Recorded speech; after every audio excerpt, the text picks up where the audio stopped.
Welcome to Around Town, featuring what's happening here in the greater Concord area. I'm your host, Dick Patten. It's a pleasure to welcome you back, as now we can say goodbye to Memorial Day and head into June, which means graduations here and there and everywhere, and Flag Day, and counting down towards the 4th of July. But one thing I think is what the farmers are hoping to get their gardens in. And here today is Wayne Hall, who's president of the Concord Farmers Association, Farmers Market. Yes, sir. And what's going on in the Farmers Market? It's been a good season so far. We started May 5th. Yeah, it was early, isn't it? We've started May 5th the last, I believe, 4 years. Really?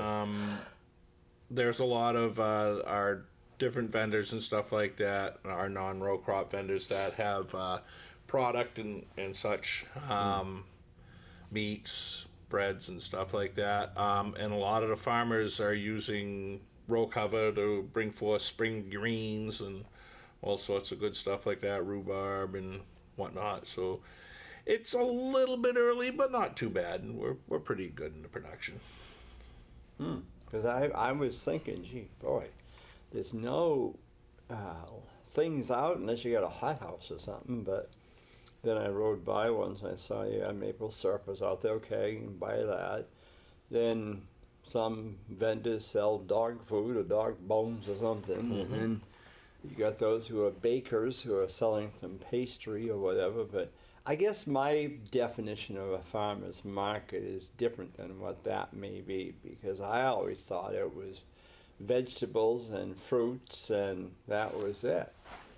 But now it's kind of spread out into I won't say poultry, but meats of some sort, like poultry, things that you have on the farm or whatever. Mm-hmm. There's also, as I saw down there, the pastry, the maple syrup was, that's good for a while. But there's a lot of good products out there. A lot of the products come off a farm. We're using New Hampshire made items and stuff like that. A lot of the bakers you'll find will use New Hampshire grains and stuff like that. The maple producers are obviously maple farms from the area. The meat producers, everything's on their farm, produced local, fresh, New Hampshire. And the row crop farmers, such as myself, we tag along. I find if people came to a farmer's market, and that's where the farmer's markets are going, and it was solely greens, they'd get awfully bored with the market. People are looking for a little bit of variety. They're still looking for local, but they're looking for fresh, New Hampshire, local, so they can actually talk to your producers, your bakers, your honey producers and stuff like that, and get a good sense of where their product and where their food is coming from. It's very, very popular. I like to say we're probably one of the most popular markets in Concord because of the well-rounded group of people we have. And all of our stuff is locally produced and or grown. So there is a lot of variety, but I think that's what our customers were looking for, is a very wide range of product of New Hampshire. What's New Hampshire got to offer? What's the local region got to offer? And let's see what's it's been successful so far. So I'm pretty happy with that. Yeah, because like I said, I mean, like if you've got somebody down there selling fresh beef, or now they're into not buffalo, but bison. Yes, sir.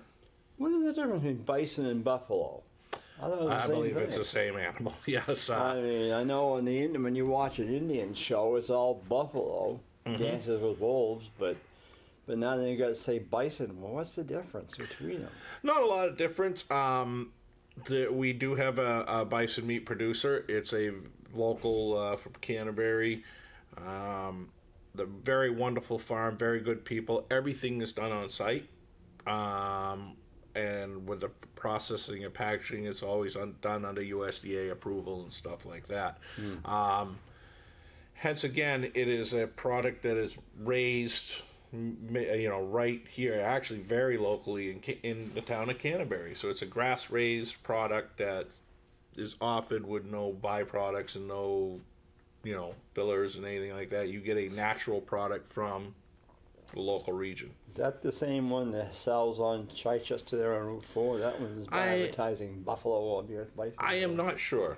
I know that this farm is a family-run farm, very nice farm, a young couple, wonderful people to deal with. They're a new vendor, or a newer vendor, and it's kind of neat. We have not only do we have bison, we have red elk or deer, venison. We have chicken, lamb, pork, beef, of course, and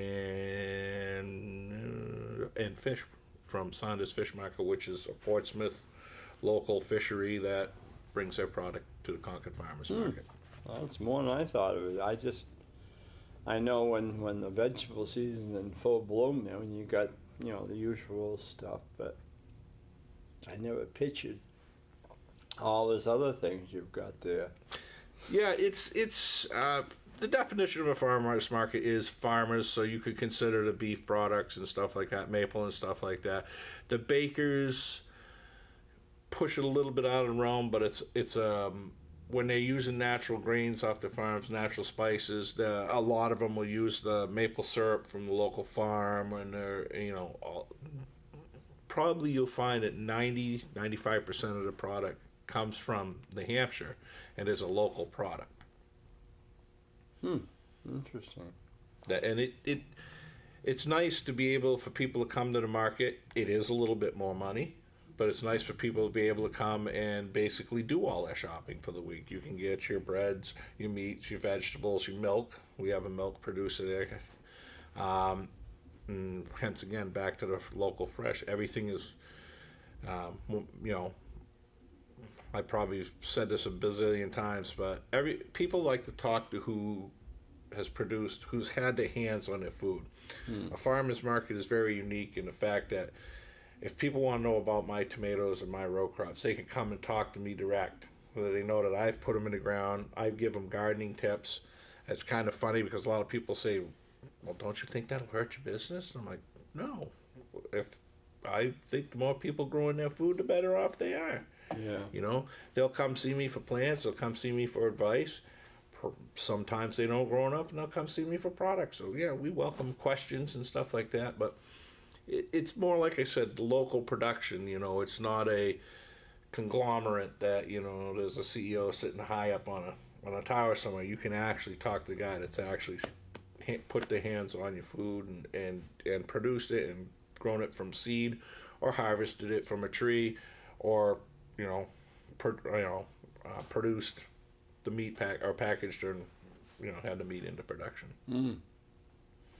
Oh, interesting. I know. So when people come in there, especially this time of year, and they do buy poultry and all that, and it has to be inspectors that come through to check on all this stuff. Concord, New Hampshire is a self checking or governing area. We have some wonderful city officials that do come through and help us out. In our application process, they are inspected by the city of Concord. Even though they meet their town requirements, they have to meet the city of Concord's town requirements. And I'll be reverent. The city of Concord has been wonderful to us. They have been wonderful to my vendors. I can't say enough about them because they've been excellent. They tell me you need to do this, or this is good, or this is perfect, or if you want to do this, you just need to swap this and just get it checked. And I can't say enough about the city of Concord and the code enforcement. Very, very wonderful, very good people. Well, that's good then. I know the one time I was down there. Now, in the summer, well, I should say spring too, but in the summertime, do you let dogs run loose in there? No, there is a leash law in Concord, and we try to emphasize we welcome pets because a lot of them are, pets that should be with people. Word slips my mind here. A lot of them are, just like part of the family to people. We try to discourage any pet that's unruly, stuff like that, and you'll find that 90, if not 100% of the people come through it, most of their pets are on a leash. We've had no instances that I can think of. We had one come through without a leash, but we approached the person and say, you might want to put it on a leash, because if an officer comes through, then you could be in a world of trouble. So, well, this was several years ago. I was walking through, and it was right at the end of Capitol Street in North State, and they were on left side of the street, and they had baskets on the ground tipped up so they could see what there was in the baskets. And a dog come along, and there was apples in one basket, potatoes in another one. And that dog was sniffing them, lapping them. I thought he was going to eat them. I thought he was going to have lunch. And I thought, where the heck is the owner? It was a hound dog. yeah. Or a beagle or whatever it is. I said, what the heck? And I said, who's going to buy that stuff with the dogs sniffing it and lapping it and everything else? I said, that is so gross. I called, what's his name, over at City Hall there, Gene Blake. I said, you better get out here and check, because there's some animals that are running loose down there. Then one day, that same day, there was 2 sets of, they look like not Doberman pinches, Great Danes, and they got into a row down there. People were scared. I said, what the heck? What do you think this is? This is supposed to be a farmer's market for people to come, not dogs. A lot of the people do come to the market. I don't recall the instances there, but they're very well behaved. You'll find that all of our vendors police their own product. If the dog did anything that Yep. would taint the product, you'll find that the farmer or whoever will bring it back in, and they'll just a lot of them will have an animal that they can feed that product to, so they wouldn't hand that product to a production. But we definitely encourage leashing, because it's the law. Oh yeah. They cannot let them run through. You might have someone slip through the cracks, but in the 5 years I've been president, I don't think I've seen one dog come through without a leash. I saw one, and he was on a leash. He was in a harness. He was guiding a blind person. Very, very well mannered, there's some pretty vocal animals there, but on the norm, our vendor, our patrons are very, very considerate of the vendors, and the animal owners, the ones that have been coming recently, are just very, very considerate of other people and stuff like that. They won't let the dog tether out on a long lead, which we, like I said, backing in, we kind of, even though that leash, we kind of discourage the ratcheting leads and stuff like that. And they're very well behaved. We have had, knock on wood, we've had no incidents of any trip ups or, ill incidents with the animals at all. So, we do welcome them. It makes a lot of people feel comfortable. We've had a few with concerns, kind of like yourself, but on the norm, again, I guess being the president, I'm also the complaint department chief cook and bottle washer. So the complaints, if I had to count the complaints in the last 6 years, I probably had 2. And it was because the dog was noisy, happy to see everybody wagging its tail and bark. And so the lady was like, I couldn't talk to the other vendors. And I'm like, I will make sure it's addressed, ma'am. We will definitely take care of that for you. With the weather the way it was this year, is the growing season going to be later, or how's it going to go? It's going to be staggered. I think with the recent oncoming of the heat and stuff like that, it's going to push vegetables. They've been waiting to grow. We got that really cold start, and everything kind of started, but only went so far. And then with this surge of heat, it's going to push a lot of vegetables. I think we're on track. We might even be a little bit ahead. Really? Basically because the wonderful sunshine and the heat, and the Yeah. rain's been perfect. So, yeah, I think we're in. I think we're in for a very productive season too. I think we're in for a wonderful, wonderful season. All the product I've seen at the market is beyond my expectations this year. It's always been a number one top shelf, but this year everything looks like you took it out of boxes. You know, it's perfect. We're pleased. I know it's but it's wow. It's wonderful. Very, very, very good product this year. So far, and I expect the trend to follow through. The weather pattern looks excellent. It looks like we're going to have average rainfall, so that and proper care, people should be able to get whatever they need and the products they love at the market. So I'm very excited for the year. You go what, the end of October or near to the end? We go right to the end of last Saturday in October. I think it's October 27th this year. Really? Gosh. It gets a little cool those last few days. Oh, I'd say it probably does. But now you live on what, Silk Farm Road? I live on Lewis Lane. My farm is on Silk Farm Road. It's above another farm I used to farm with. We nicknamed it Rocky Old Farm. We kind of humor it a little bit. It's an old apple orchard that used to be owned by Diane Souther. It's her family's old farm. Yeah. And we did not want to see it develop, so we bought it. And then my family farm sold to another person, so we moved up the road and opened Rocky Old Farm, which we've been doing for about 6 years now. You bringing back the apples again? No, sir. The apple trees were so far gone. I had Diane come in and inspect them, and Diane and Chuck, and they are top-notch apple producers, and they just said, you can try, but, you know, it would be an awful lot of time, aggravation, and the product wouldn't be as good because they had been let go for so long.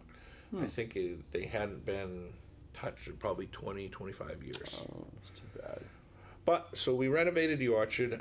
We're putting up high tunnels, cold houses, greenhouses and stuff. Everything we're planting in the ground, but I cover it and I heat it so we can push product along. We'll be having a farm stand soon. We got tractors for the kids to sit on and stuff like that. A lot of fun stuff because our next customers are definitely the kids. So if we can get the kids' attention, then we can get them coming to farm, which is kind of a sign. On June 16th, we'll be having our second annual Kids Day at the Concord Farmers Market.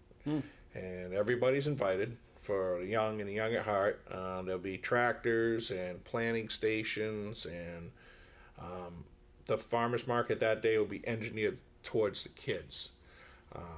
Miss Sarah Bennett's putting that on, helping us orchestrate that, and you know the board of directors are doing a wonderful job. But last year we expected probably a third of the kids that actually showed up, which was wonderful because everybody was having a good time, and it was very educational. We like to keep it for an educational, hence again to teach kids about, instead of going to your fast food chains, that this is a better alternative. And now the strawberry farm still over there?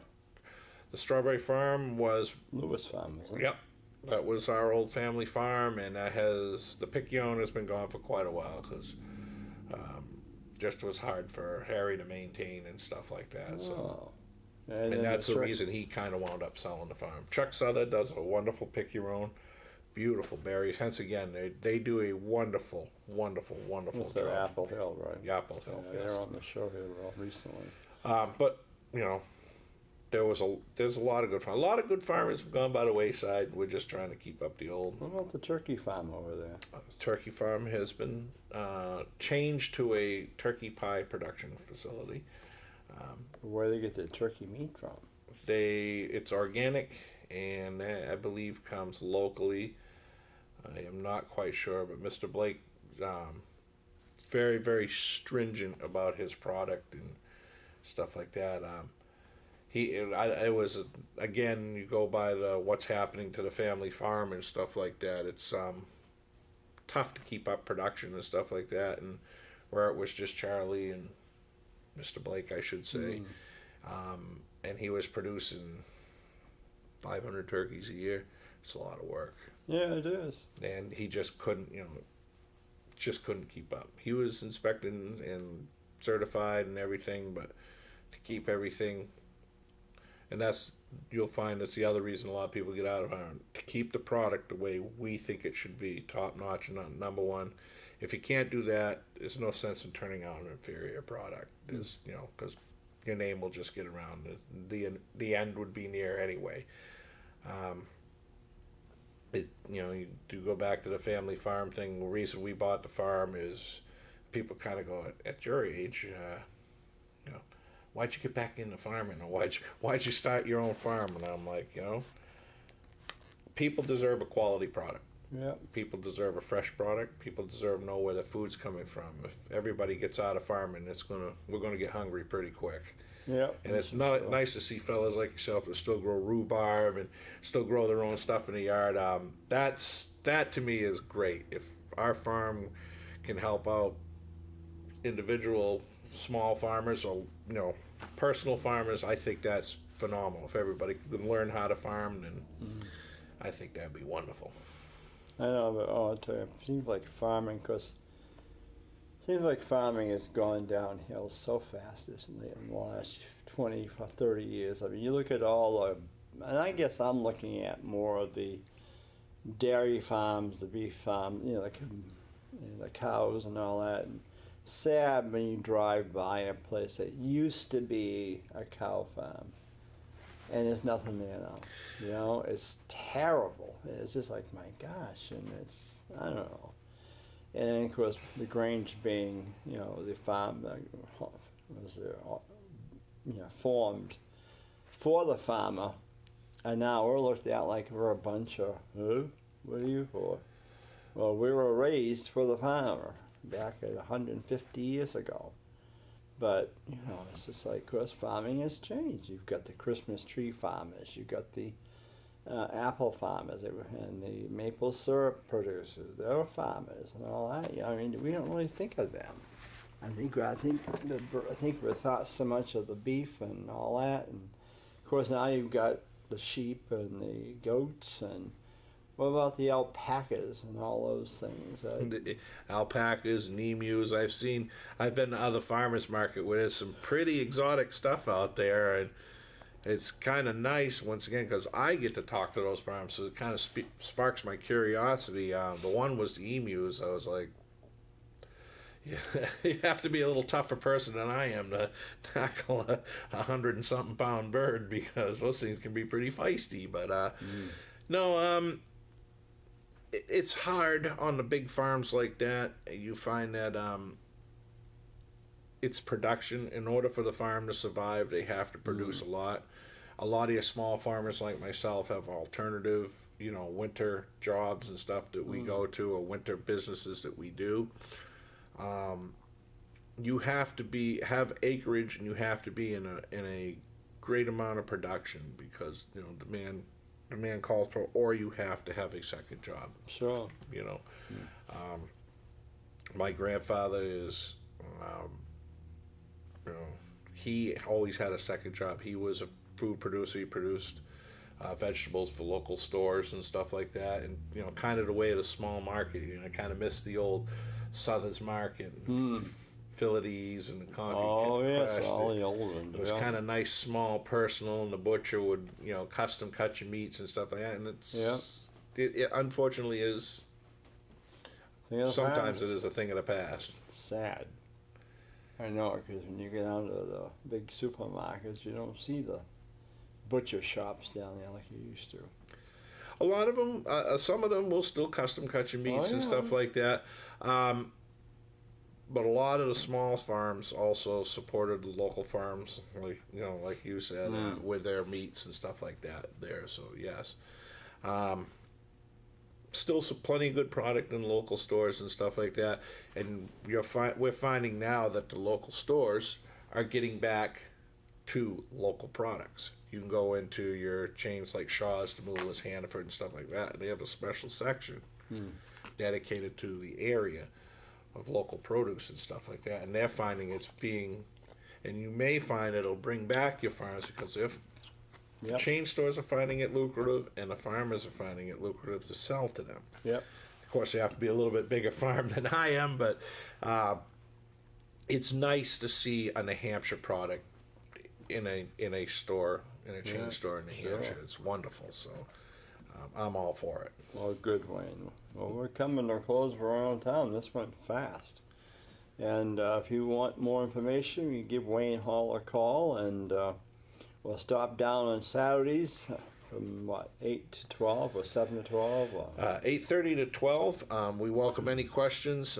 My booth, we're Rocky Old Farm out of Concord, New Hampshire. Any questions about the farmers market, any complaints, anything that Concord, New Hampshire would like to see, I would love to hear, and I will welcome it. So good. So stop down, try to get some local stuff and support the farmers. That's the big thing. Support your local farmer. With that in mind, I'm your host, Dick Patten. Thanks to Ian Marx, my director, and we hope you're having a great day, and we'll see you all soon.